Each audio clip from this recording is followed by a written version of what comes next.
High প্রিয় শিক্ষার্থী বন্ধুরা, তোমাদের সবাইকে আবারও স্বাগতম নবম দশম শ্রেণী গতি অধ্যায়ের এই দুইটা প্রশ্নে। তো আজকের ক্লাসে আমরা এই দুইটা প্রশ্ন সলভ করব। আমাদের প্রথম প্রশ্ন দেওয়া আছে, একটা নির্দিষ্ট উচ্চতা থেকে যদি কোনো একটা বস্তুকে আমরা মুক্তভাবে ফেলে দিই তাহলে সেটা ভূমিতে কত বেগে আঘাত করবে। আর দ্বিতীয় প্রশ্ন দেওয়া আছে, একটা নির্দিষ্ট উচ্চতা থেকে যদি একটা বস্তুকে ফেলে দাও তাহলে সেই বস্তুটা ঠিক মাঝামাঝি পর্যায়ে তার বেগের মানটা কত হবে। এই দুইটা প্রশ্নই 2024 সালের বোর্ড পরীক্ষায় আসছে, তাহলে বুঝতে পারতেছো প্রশ্ন দুইটা কতটা গুরুত্বপূর্ণ। তো ফার্স্টে আমরা 1 নম্বর প্রশ্ন সলভ করব।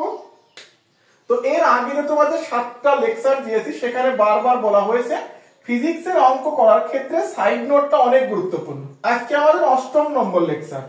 তো এইখানে একটু দেখো, এই যে একটা বস্তু দেওয়া আছে, এখানে স্থির অবস্থায় আছে একটা নির্দিষ্ট উচ্চতায়, অর্থাৎ তার আদি বেগের মান হবে 0, কারণ বস্তুটা যখন স্থির অবস্থায় থাকবে তার আদি বেগটা হবে 0।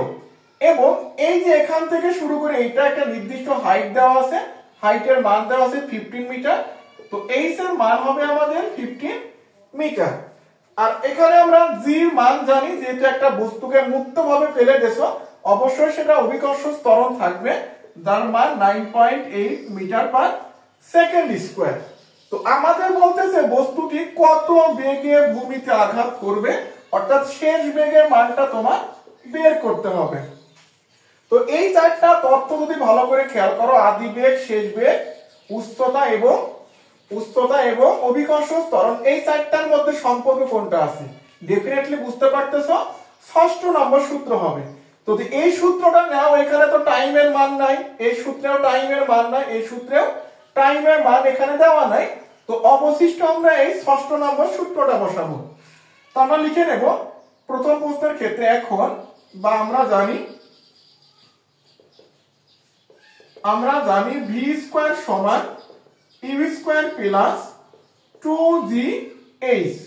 তো এখান থেকে যদি আমরা ইউ আদি বেগের মান 0 বসিয়ে দিই, 0 স্কয়ার প্লাস 2 গুণন 9.8, আমাদের উচ্চতার মান দেওয়া আছে 15। তো এখান থেকে যদি গুণ করো তাহলে পুরো রেজাল্ট আসবে আমাদের 294 মিটার পার সেকেন্ড। এটা পেয়েছে ভি স্কয়ারের মান। তাহলে সুতরাং এখান থেকে যদি রুট করে দাও 294 কে, তাহলে আমাদের অ্যানসার আসছে 17.15।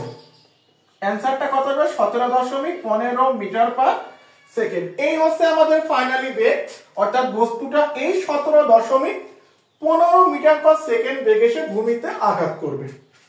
তো আশা করি প্রশ্নটা বুঝতে পারছো। এখন আসলে আমরা দ্বিতীয় প্রশ্নটা দেখি। এটা বলতে অর্ধেক উচ্চতায় বস্তুটার বেগ নির্ণয় করো।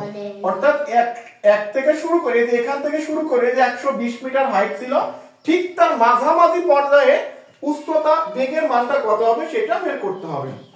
তো সেম ভাবে আমরা এখান থেকে আদি বেগের মান 0 বসিয়ে নেব মিটার পার সেকেন্ড, এবং আমাদের এখন উচ্চতার মান হবে অর্ধ বলছে, তাহলে মোট দূরত্বকে 2 দ্বারা ভাগ করব, অর্থাৎ 60 মিটার, এবং জি এর মান সেম ভাবে 9.8 মিটার পার সেকেন্ড স্কয়ার, এবং আমাদের এখান থেকে বেগের মানটা বের করতে হবে।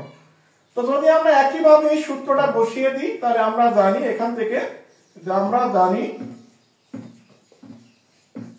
আমরা জানি ভি সমান ভি স্কয়ার সমান ইউ স্কয়ার প্লাস 2gh।